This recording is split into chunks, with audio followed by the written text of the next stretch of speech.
Okay guys, I wanted to give a little quick update of the rattlesnake beans.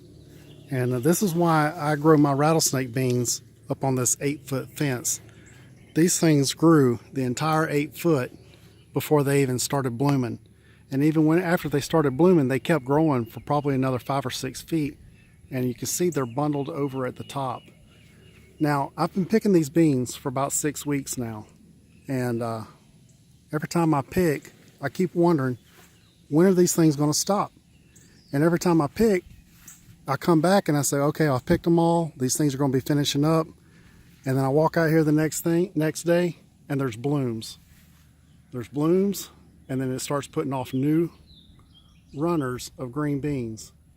Now, these rattlesnake beans are the most prolific green bean I have ever seen in my entire life. Usually by May, you've picked your green beans, and they're over and gone with after 1 or 2 pickings.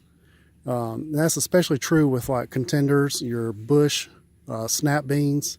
You pick them a couple of times and they're done. But not the rattlesnake beans. The rattlesnake beans just keep producing and producing and producing. And supposedly they're supposed to last all summer, all through the heat. And you can see here, we're in the middle of June, and I think tomorrow is summer solstice. And today's heat index was 103. And at even 103 temperature, these things are not wilted. They're looking good. They're looking strong. And I got them on the 8-foot fence, and they're in 2-foot wide border beds that go around the exterior of my garden. And just to show you, there's continuation of the beds, and the beds go all the way around. But I saved this one 20-foot section. I believe it's 20 foot between these between these 2 sets of posts, just for the rattlesnake green beans. And I only planted half of the green beans that I ordered. So just in this one little short section, I probably only planted maybe 30 green beans. And I spaced these things probably about 6 inches apart on average. Some of them a little closer than the others just by mistake. But if you look in here, you'll just see how thick these green beans are. See all those green beans in there? Just every time I move a leaf, there's green beans. It's just amazing how many green beans this rattlesnake bean produces. Now, one of the things I really love about these green beans is the color. If they get a little bit of sun on them, you'll see they get a little purple stripe to them. Now, those purple stripes will fade away once you put them in hot water or you cook them. The entire bean turns back to green. But yeah, I'm really happy with these green beans. After I space them for 6 inches, I put just a little triple 13 fertilized, just kind of get them up, get them going. I don't fertilize them after that. The only thing that I did do to them is I gave them a little bit of Epsom salt about a month apart, right after they came up.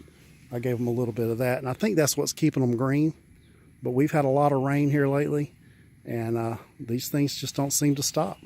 Just everywhere you look, they just keep blooming, and they keep putting on new beans.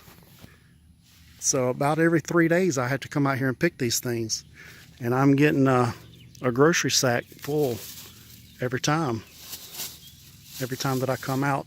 And I've only picked just this one little 3-foot section, and I have a half a bag already. This is looking like this is going to be my biggest picking, and it's the 6th time that I've picked.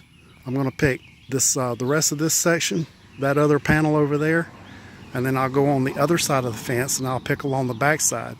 And I tend to get more beans on the back side than I do on this side. But yeah, I just want to give you a little quick update.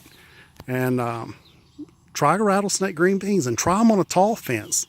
I see people putting them on cattle panel fences, and the cattle panel fence is only running about 4 foot tall. And you have to really bend over and rifle through all the tall growth to get to the beans. And I grew them up here on this 8-foot fence, and I can reach almost all the way to the top and pick all the beans, no problem. and I'm just under 6 foot tall.